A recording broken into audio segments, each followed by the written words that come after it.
세계 곳곳의 날씨와 기후 소식을 살펴보면서 시작하죠. 기후 리포트. 노광준 PD 나왔습니다. 안녕하세요. 네, 안녕하세요. 오늘은 어떤 소식일까요? 오늘 요번에는 도통 그 국제뉴스 전할 틈이 없네요. 우리나라가 기후뉴스의 중심에 서서 그런가. 그렇죠. 큰 상도 계속 받고. 큰 상도 기후 악당 상대.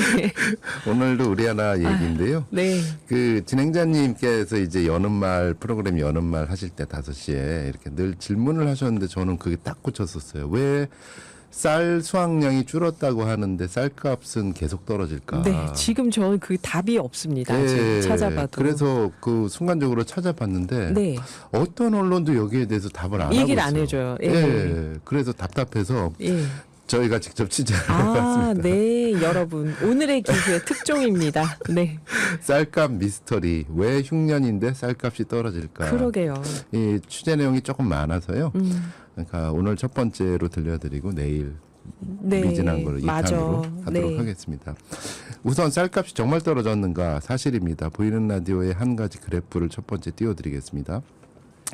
11월 5일자 산지 쌀값이 80kg 한 가마에 18만 2,700원이었는데요. 네, 한 달 전인 10월 5일에는 18만 8,156원. 어이구, 계속 떨어져 왔습니다. 거의 5,500원이 훅 떨어졌네요. 대통령께서는 작년에 이렇게 얘기하셨어요. 양곡관리법을 거부권을 행사를 하시면서 대신 쌀값 20만 원은 반드시 맞추겠다 아, 했는데 계속 떨어졌습니다.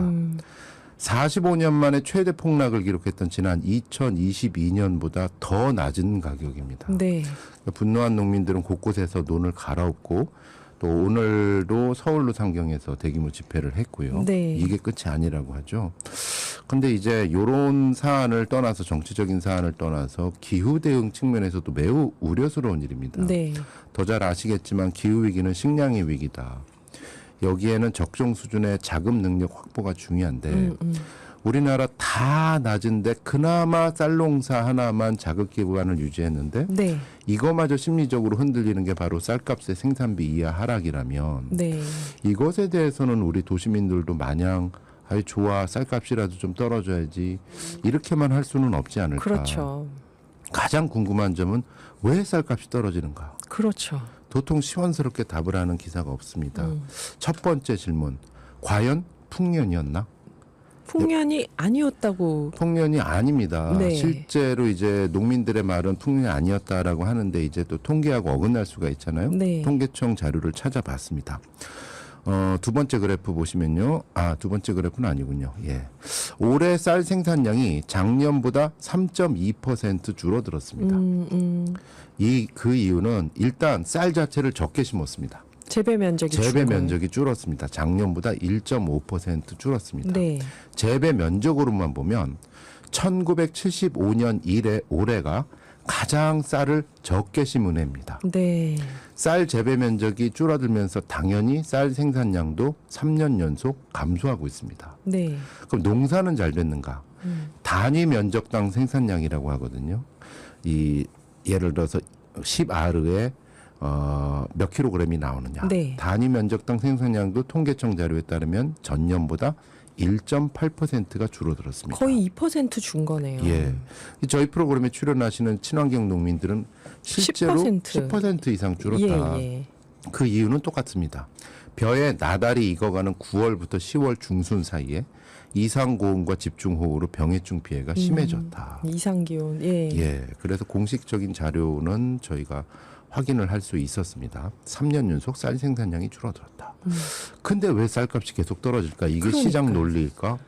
공급이 줄어드는데 가격도 내려가요. 이게 뭐냐고요. 그러니까 미국산 소고기는 줄어들면 바로 올리잖아요. 맞아요. 가격이. 근데 맞아요. 쌀값은 왜 계속 떨어질까? 네. 두 번째 질문이 나옵니다. 그럼 우리가 밥을 안 먹어서일까? 불충분한 설명입니다. 물론 1인당 쌀 소비량은 계속 떨어지고 있습니다. 네. 근데 그하고 동시에 생산량도 계속 떨어져 왔습니다. 비슷하게 같이 떨어지는. 예, 지난 10년간 평균 쌀 소비량 감소율이 1.4%였다면 10년 평균 네. 생산량 감소율이 1.3%. 큰 차이가 없네요. 거의 비슷하게 떨어져 네. 왔습니다. 왜냐하면 정부 정책이 계속 쌀 생산을 줄이는 쪽이었거든요. 소비가 감소하니까 줄여야 된다. 그리고 농촌 인구 지금 계속 줄어들죠. 예. 고령화되고. 내가 살면 얼마나 사냐 하면서 쌀 재배 면적 계속 줄어들고 네, 있습니다. 네. 여기에 기후위기가 일상화되면서 생산량이 들쭉날쭉합니다.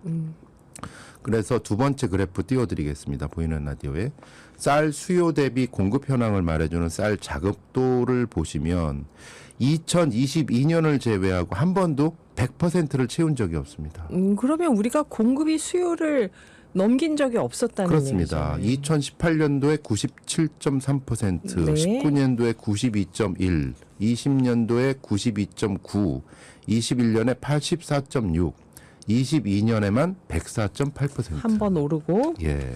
그럼 늘 우리가 밥을 덜 먹고 있지만 그거보다 더 생산량은 줄고 줄어들었다라는 있는데. 거를 알 수가 있죠. 네. 근데도 언론에서는 쌀이 남아돈다라고 합니다. 맨날 정부 남아돈다고 관료도 나와요. 쌀이 남아돈다고 예. 합니다. 가짜 뉴스인가? 그렇지는 않습니다. 쌀이 어떻게 남아도나요? 세 번째 그래프를 보시겠습니다. 우리 같은 일반인들이 잘 모르는 건데 외국 쌀을 의무적으로 수입하고 있습니다. 이게 40만 9천 톤 규모를 매년 WTO 협정에 따라서 수입을 하고 있는데 아, 이게 홍한나 처장님 말씀하셨던 그거구나. 이게 네. 국내 생산량의 한 10%에서 11%를 차지합니다. 그러니까 아까 그래프에서 만약에 2018년에 쌀 자급률이 97.3이었다. 네. 여기서 11을 더해야 되는 겁니다. 빨간색을. 그러면 100%가 넘어가죠. 네, 네. 이래서 수입쌀까지 합쳐서 쌀이 남아돈다라고 얘기한 겁니다. 2019년도, 2020년도, 2021년도도 거의 마찬가지로 거의 100%에 가까워지는 겁니다. 네, 네. 84.6%밖에 안 되는데 수입쌀을 합치니까 거의 95% 정도가 되는 겁니다. 그런데 집에서 밥 해 먹을 때 수입쌀 사는 사람 아무도 없거든요, 요즘. 여기서 또 다른 질문이 있습니다. 아니 내 주변에 수입쌀 먹는다는 사람들이 없는데 그러니까요. 40만 9천 톤씩을 누가 소비할까? 자, 네 번째 사진을 띄워드리도록 하겠습니다. 햇반 자주 드시잖아요. 햇반. 예. 맞아요. 요즘엔 햇반만 드신다라는 맞벌이라서 햇반만 맞아요. 드신다는 분들도 계시고 햇반도 진화갑니다. 다양한 뭐 새우 볶음 햇반부터 맞아요. 해가지고 다양한 햇반들이 많이 나오고 있습니다. 동네 마트에서 혹시나 해서 새우 볶음 햇반을 사봤습니다. 네. 그리고 햇반의 뒷면을 한번 관찰해봤습니다. 원산지 표시가 있죠. 네. 딱 보면 저기에 뭐라고 써 있나요? 쌀 가로하고 외국산. 그러니까 쌀 살 때는 국산쌀 싼다고 막 그러지만 우리가 햇반이나 여러 재료, 쌀을 재료로 한 걸 사 먹을 땐 대부분 수입산인 건가요? 네, 그렇습니다. 오. 그 신정훈 의원실 국감 자료를 보면 좀 더 자세하게 나와 있는데요. 네. 다섯 번째 그래프 띄워드리도록 하겠습니다. 우리나라에 수입되는 수입쌀의 94%가 식용으로 소비가 되고 있다는 거. 이게 대단히 심각한 겁니다. 식용이라 함은 쌀 가공품에 들어가는 가공용, 뭐 쌀과자 같은 거 있잖아요. 네. 요런 거가 외국산이다. 또 주정용이라고 하면 소주, 쌀이 들어가죠. 막걸리 네. 쌀이 들어가죠. 외국산 쌀이다. 그리고 외식업체에 들어가는 밥쌀용 쌀까지 합쳐서 94%가 100을 수입하면 그중에 94가 식용으로 소비된다. 이거는 국산 쌀하고 식용이기 때문에 식용 대 식용 부딪히는 겁니다. 네, 네. 6%만 사료용으로 하는데 반면 일본 같은 경우도 수입쌀을 의무적으로 수입을 하거든요. 그래프를 보시면 일본은 74%를 사료용으로 돌립니다. 아하, 수입쌀을요. 예. 그리고 26%만 식용으로 소비를 합니다. 자국 쌀농가 보호를 위해서라는 것이죠. 네.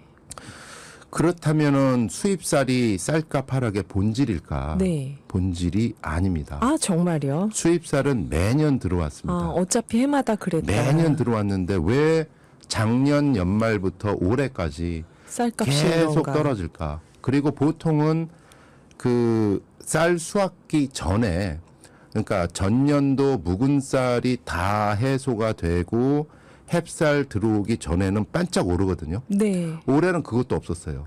반짝 오르는 것도 없이 계속 떨어졌습니다. 왜일까? 한마디로 말씀드리면 농정의 실패다. 네. 이것을 본질로 요약할 수 있는데 뭘 어떻게 했길래 이 쌀값이 계속 떨어져 떨어지고 있는가. 왔을까? 요거는 내일 자세히 다루도록 하겠습니다. 완전 흥미진진합니다. 제 궁금증을 드디어 해결을 해주시네요. 앞으로 얘기할 때 늘 질문을 던져야겠습니다. 네, 오늘 노래 소개는 PD님이 직접. 특별한 관련은 없는데요. 네. 이게 참 스산한 뉴스가 있다 보니 좀 따뜻한 노래를 원하시지 않을까 해서 골라봤는데 어떻게 들으실까 모르겠습니다. 네. 변진섭입니다. 숙녀에게. 감사합니다. 노광준 PD였습니다.